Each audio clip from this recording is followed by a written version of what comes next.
굿모닝 MBN 시작합니다. 사고 7일째를 맞은 헝가리 유람선 침몰 소식부터 전해드리겠습니다. 어제 하루 동안 3구의 시신이 추가로 발견됐고 다뉴브강에서 잠수 수색이 시작된 뒤 모두 5구의 시신이 수습됐습니다. 오늘도 수상과 수중에서 수색 작업은 계속되고 인양 작업에 대한 논의도 이어집니다. 부다페스트 현지 연결해 보겠습니다. 연장현 기자 전해주시죠. 네, 약 8시간 30분 전, 그러니까 현지 시각으로 어제 오후 3시 반쯤 남성의 시신 한 구가 추가로 발견이 됐습니다.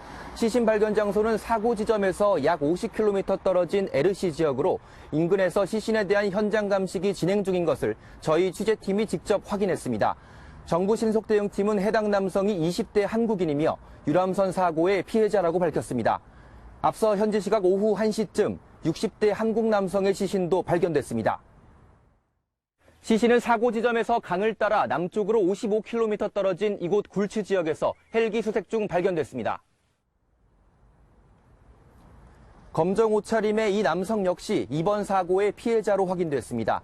또 현지 시각 오후 2시 15분쯤에는 사고 지점에서 잠수 수색을 하던 헝가리 측 잠수부가 국방색 셔츠를 입은 한국인 추정 남성의 시신을 발견했습니다.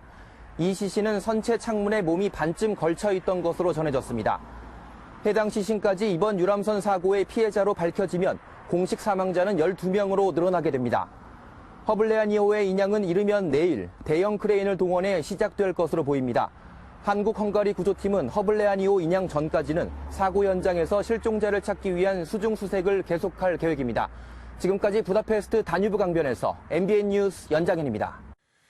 강 속에 가라앉은 허블레아니호가 현재 어디에 있는지 구체적인 모습이 공개됐습니다. 사고 지점으로부터 그리 멀지 않은 곳에 왼쪽으로 기울어진 채 가라앉아 있었는데 허블레아니를 추돌한 가해 선박의 과실도 속속 드러나고 있습니다. 홍주환 기자입니다. 헝가리 대테러청이 공개한 잠수사 입수 영상입니다. 동료들이 돕고 있는 상황인데도 세찬 물줄기 때문에 제자리에 머물러 있는 것조차 힘겨워 보입니다. 수중 카메라로도 들여다봤습니다. 수면 아래로 내려갈수록 한치 앞을 분간하기 어려울 정도로 새카맣습니다. 세월호 수색에 참여했던 우리 측 잠수사조차 혀를 내두를 정도입니다. 수중 음파 탐지기인 소나를 이용해 촬영한 허블레아니호의 모습도 새롭게 공개됐습니다. 사고 지점인 머르기트 다리와 가까운 곳에서 왼쪽으로 기운 채 가라앉아 있었습니다. 침몰한 선체의 정확한 위치가 공개된 건 처음입니다. 이런 가운데 허블레아니호를 추돌한 바이킹 시기노의 출항 시간이 예정보다 1시간 정도 늦춰졌던 것으로 확인됐습니다.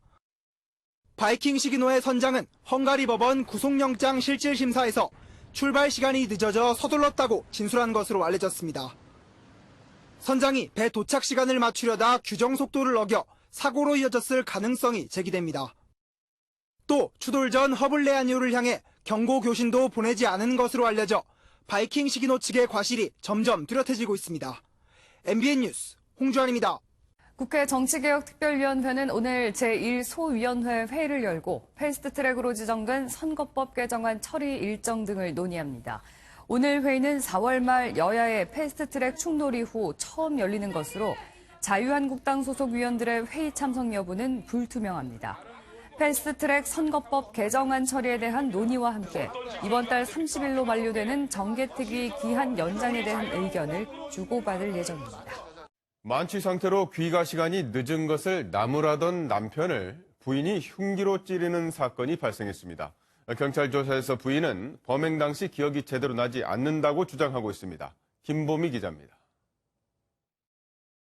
한 여성이 골목을 지나가고 곧이어 남성이 뒤따라 뛰어갑니다. 얼마 후 구급차 한 대가 골목에 들어서더니 경찰차 2대가 연달아 지나갑니다. 40대 여성 A씨가 집안에서 부엌에 있던 흉기를 남편 B씨에게 휘두른 겁니다. 소주를 사들고 올라가더니 문 닫히고 남자가 소리 지르고 여자가 뭐라 딱 했는데 그때부터 조용했어요. 그러고 나서 119가 왔어요. 경찰 조사 결과 만취해 새벽 늦게 집에 들어온 부인 A씨에게 남편 B씨가 화를 내자 부인이 흉기를 휘두른 것으로 드러났습니다. 아빠가 크게 다쳤다는 딸의 신고를 받고 경찰이 출동했고 남편은 곧바로 병원에 이송됐지만 생명에는 지장이 없는 것으로 알려졌습니다. 부인 A씨는 경찰 조사에서 술에 취해 범행 당시 기억이 잘 나지 않는다는 취지로 진술한 것으로 전해졌습니다. 남편은 처벌을 원하지 않는 것으로 알려진 가운데 경찰은 아내를 불구속 입건해 수사를 이어가고 있습니다. MBN 뉴스 김보입니다. 제주 펜션에서 전 남편을 살해한 혐의를 받는 여성이 어제 긴급 체포 사흘 만에 구속됐습니다. 경찰은 여성이 해상에서 시신을 유기하는 CCTV 장면을 확보하고 범행 동기 등을 조사 중입니다. 이수아 기자입니다. 영장 심사를 위해 모습을 드러낸 고모 씨는 외투로 얼굴을 가린 채 묵묵부답이었습니다. 선생님 혹시 어떤 이유로 살인까지 하게 되신 건가요? 모든 범행은 혼자서 하신 겁니까? 고 씨는 긴급 체포 사흘 만에 살인과 사체 유기 혐의로 구속됐습니다. 경찰은 고 씨가 전 남편의 시신을 해상에 유기한 것으로 추정되는 정황을 확인했습니다. 지난달 28일 밤, 고 씨가 타고 제주도를 빠져나간 완도행 여객선 CCTV에 무언가 담긴 봉지를 바다에 버리는 모습이 포착됐다고 밝혔습니다. 고 씨는 여객선을 타기 2시간 전 제주 시내 한 마트에서 종량제 봉투 30장과 비닐 장갑 등을 산 것으로 알려졌습니다. 이후 경기 김포 일대에서도 여객선에서 버린 것과 유사한 물체를 유기한 정황이 드러났습니다. 경찰은 정확한 범행 동기와 공범 여부 등을 구속 수사하는 한편 오늘 신상공개위원회를 열어 고 씨의 신상공개 여부를 결정할 방침입니다. MBN 뉴스 이수아입니다. 검찰이 사형을 구형한 강서구 PC방 살인 사건의 피고인 김성수에 대해 법원이 징역 30년을 선고했습니다. 동생에겐 공범이라고 볼 증거가 없다며 무죄를 선고했습니다. 조희로 기자입니다. 지난해 PC방 아르바이트생을 잔혹하게 살해해 큰 충격을 줬던 김성수. 제가 잘못을 했다고 생각하기 때문에 제가 값을 치러야 한다고 생각하고 있습니다. 1심 재판부는 김성수에게 징역 30년을 선고하고 위치 추적 장치 10년 부착을 명령했습니다. 재판부는 경찰이 출동해 제지할 때까지 잔혹한 공격 행위를 함으로써 사회에 커다란 충격과 공포를 불러일으켰다며 선고 이유를 밝혔습니다. 다만 반성하는 태도와 학교폭력 등으로 오랫동안 우울감과 불안에 시달려온 점 등을 참작했다고 설명했습니다. 형인 김성수의 범행을 도운 혐의로 재판에 넘겨진 동생 김모 씨에 대해선 공범이라고 볼 증거가 없다며 무죄를 선고했습니다. 동생이 범행 당시 피해자를 붙잡은 건 싸움을 말리려는 의도로 판단했습니다. 이제 판결 예상하셨나요? 동생도 공범이라고 주장해온 유족 측은 무죄 선고에 대해 유감스럽다는 입장을 밝혔습니다. 검찰 사형을 구형하는 거에 한참 못 미치는 유기징역의 상한선인 30년만 선고했다는 게 일반 국민의 법감정에 맞는 판결인지 또 피해자 유족분들의 마음을 위로해 줄 수 있는 판결인지에 대해 심히 의문이 들고요. 검찰은 판결 내용을 검토한 뒤 항소 여부를 결정한다는 방침입니다. MBN 뉴스 조희로입니다. 별장 성접대 의혹이 불거진 뒤 2차례나 검경 수사를 피해갔던 김학의 전 법무부 차관이 3번째 수사 만에 결국 재판에 넘겨졌습니다. 하지만 검찰은 김 전 차관에게 뇌물 혐의만 적용했는데 당시 수사에 청와대가 외압을 행사했다는 의혹도 밝혀내지 못했습니다. 안병욱 기자입니다. 지난 2달 동안 50명 넘게 투입돼 김학의 전 차관 사건을 3번째로 수사한 검찰은 김 전 차관을 기소하면서 뇌물수수 혐의를 적용했습니다. 김학의를 합계 1억 7천만 원 상당의 뇌물을 수수한 혐의로 구속 기소하고 윤중천을 강간치상, 사기, 무고 등 혐의로 구속 기소하였으며 논란이 됐던 김학의 동영상에 대해서는 김 전 차관이 성폭력을 한 것이 아닌 성접대를 받은 것으로 판단했습니다. 건설업자 윤준천 씨의 강요로 김 전 차관과 성관계를 맺은 이모 씨가 김 전 차관의 직접적인 폭행이나 협박은 없었다고 진술했기 때문입니다. 6년 전 청와대의 외압 때문에 수사가 제대로 이뤄지지 않았다는 의혹에 대해서는 증거가 없다고 결론 내렸습니다. 과거 검찰이 봐주기 수사를 했다는 의혹도 공소시효 문제로 미궁 속에 남게 됐습니다. 과거 검찰 수사팀의 부실 수사 의혹에 대해서는 관련 조사를 진행하였으나 공소시효 문제로 추가 수사를 진행할 수 없었으며 특히 한상대 전 검찰총장 등에 대해 수사하지 않기로 결론 내려 검찰이 이번에도 제 식구 감싸기를 했다는 지적이 나옵니다. 숱한 의혹에도 결국 용두사미로 끝난 수사. 검찰은 앞으로 김 전 차관과 윤 씨의 남은 의혹에 대한 수사와 공소 유지에 집중할 예정입니다. MBN 뉴스 안명기입니다. 북한 외무성이 미국은 빨리 생각을 바꾸어 자신들의 요구에 응하라는 입장을 밝혔습니다. 조만간 1주년이 되는 6.12 싱가포르 선언을 이행하겠다는 입장에 변함은 없지만 교착 국면이 길어지면 인내심의 한계를 느낄 수 있다고도 거론했습니다. 주진희 기자입니다. 북한이 6.12 싱가포르 북미 공동성명 1주년을 맞아 다시 한번 외무성 대변인 담화문을 냈습니다. 우선 하노이 회담 이후 북미 대화가 좀처럼 진전을 이루지 못하는 이유를 미국에 돌렸습니다. 미국은 선 핵포기 주장을 고집하여 천재 일우의 기회를 놓치는 최대 실책을 범하였으며 이것은 조미 대화 전망의 어두운 그림자를 그럼에도 북한은 6.12 싱가포르 공동성명을 이행하려는 입장에는 변함이 없다고 강조합니다. 미국이 어떻게 화답하느냐에 따라 6.12 성명이 빈 종이장이 될 수도 있다고 강조하며 현재 교착 국면에 대한 답답함도 토로했습니다. 미국은 지금의 셈법을 바꾸고 하루빨리 우리의 요구에 화답해 나오는 것이 좋을 것이다. 우리의 인내심에도 한계가 있다.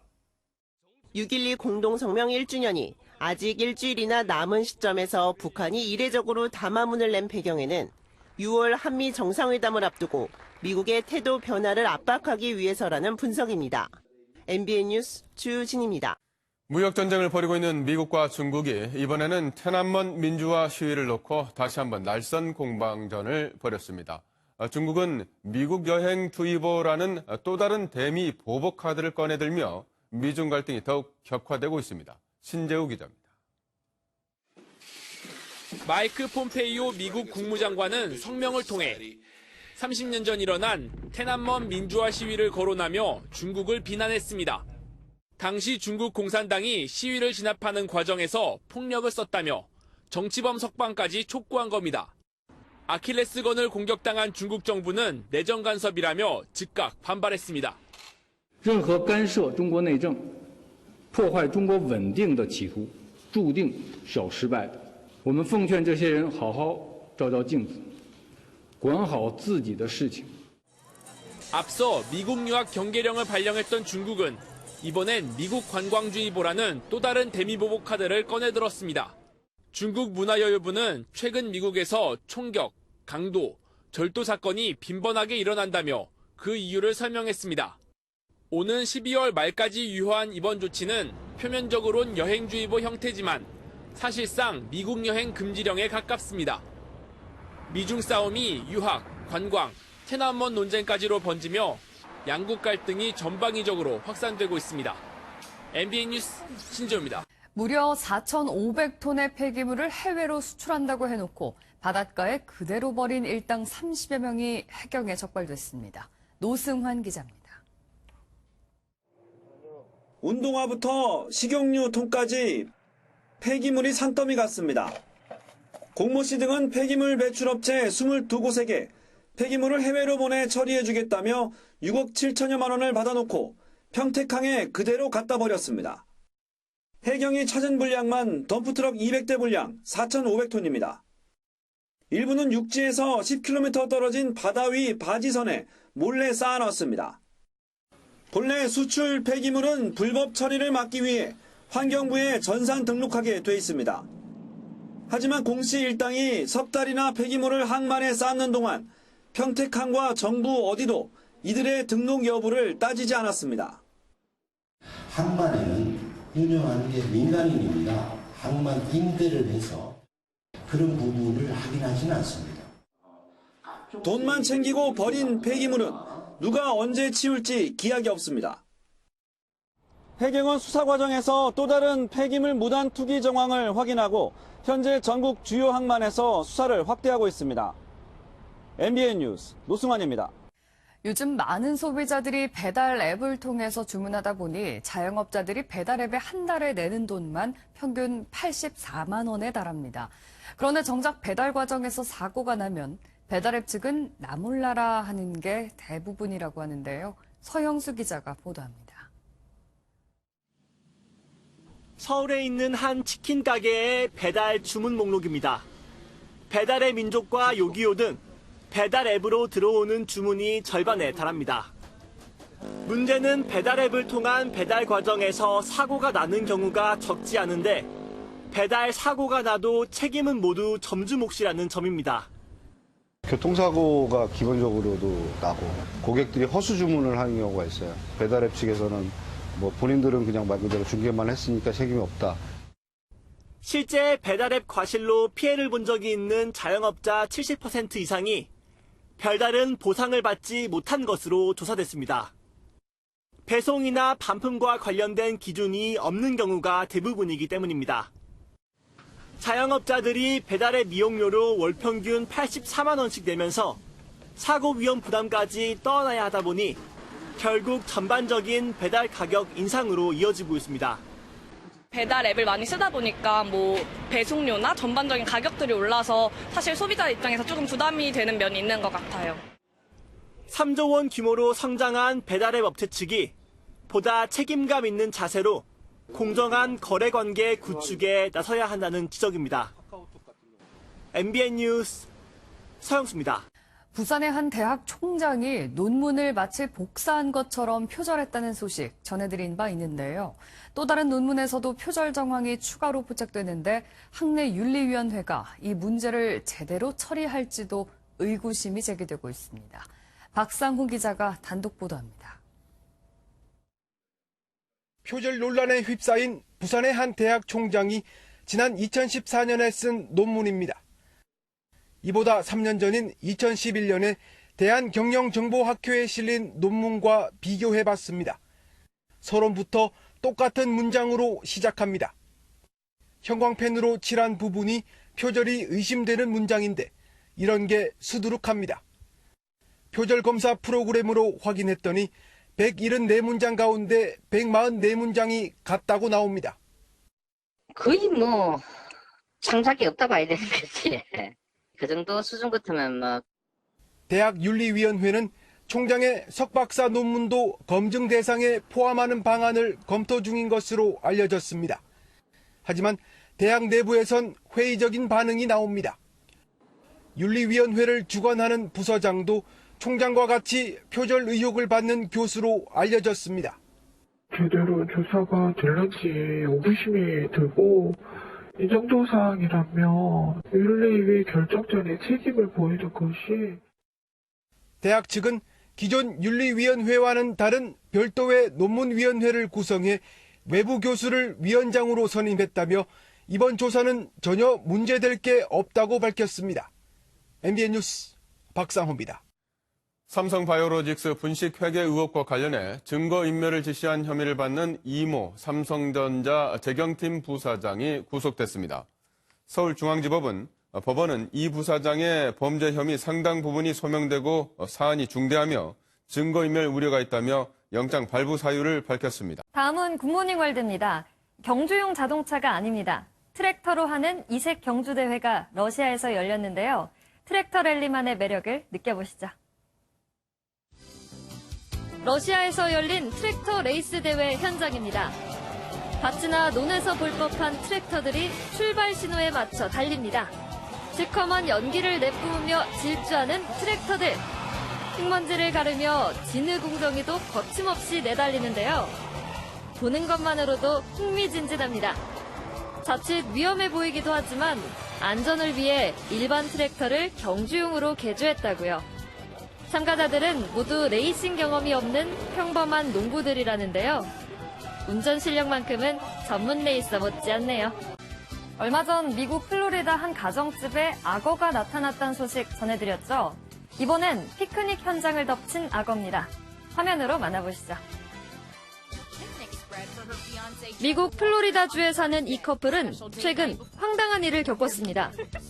호숫가에서 소풍을 즐기고 있었는데 잠시 자리를 비운 사이 악어가 피크닉 음식을 모조리 먹어버렸다는데요. 커다란 치즈 덩어리와 과일들은 물론 심지어 그릇까지 삼키려 했다고 합니다. 뜻밖의 손님이 찾아오면서 소풍은 망쳐버렸지만 그래도 다치지 않아 천만다행입니다. 안전을 위해 야생동물보호위원회에선 이 근처 악어를 포획한다고 하네요. 강아지 한 마리가 하수구에 빠졌다가 구조됐습니다.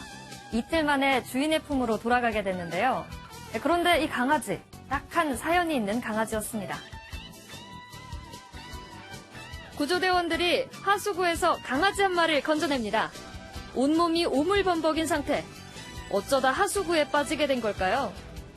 올해 10살이 된 반려견 코나는 앞을 잘 볼 수 없다는데요. 나이가 들면서 점차 시력이 안 좋아졌다고요. 그런데 얼마 전 코나가 사라졌는데요. 이틀이나 집에 들어오지 않던 코나. 길을 가던 이웃 주민이 맨홀 아래서 코나의 울음소리를 듣게 됐고 구급대원을 불러 구조했습니다. 코나와 재회한 주인은 앞으로 코나에게서 눈을 떼지 않을 거라 다짐했다네요. 지금까지 굿모닝 월드였습니다. 더위는 오늘도 계속됩니다. 영남 지역에 이어서 전남에서도 폭염주의보가 확대됐습니다. 오늘 대구의 낮 기온은 34도, 밀양은 35도까지 오르면서 한여름처럼 덥겠습니다. 그 밖에 서울 29도, 세종도 32도가 예상됩니다. 내일부터는 날씨가 급변합니다. 오후 제주를 시작으로 밤에는 전국에서 강한 비바람이 몰아치겠습니다. 특히 남해안과 제주에서는 강하고 많은 비가 집중되겠습니다. 우선 내일 오후부터 밤사이 예상 강수량만 해도 제주 산지에선 150mm 이상이 됩니다. 비는 모레까지 이어질 텐데요. 앞으로 강수량은 더 늘어날 것으로 보입니다. 철저한 대비가 필요하겠습니다. 지금 서해안에서는 안개가 끼어 있습니다. 가시거리가 짧아져 있어 주의하셔야겠는데요. 아침까지 이들 지역에서는 이슬비가 내리는 곳도 있겠습니다. 오늘 전국이 대체로 맑겠습니다. 낮 동안에는 자외선이 강하겠고요. 오존 농도 또한 짙어지겠습니다. 미세먼지 농도는 부산과 울산에서는 종일 나쁨 수준을 보이겠고요. 세종과 충북, 전북과 대구에서는 오전에 일시 공기가 탁하겠습니다. 이 시각 서울의 기온 19.2도, 안동은 18.1도로 시작합니다. 낮 기온은 서울 29도, 춘천 31도, 대구 34도, 안동 32도까지 올라 덥겠습니다. 내일 밤부터 모레 사이엔 전국에서 비가 오면서 더위도 주춤하겠습니다. 날씨였습니다.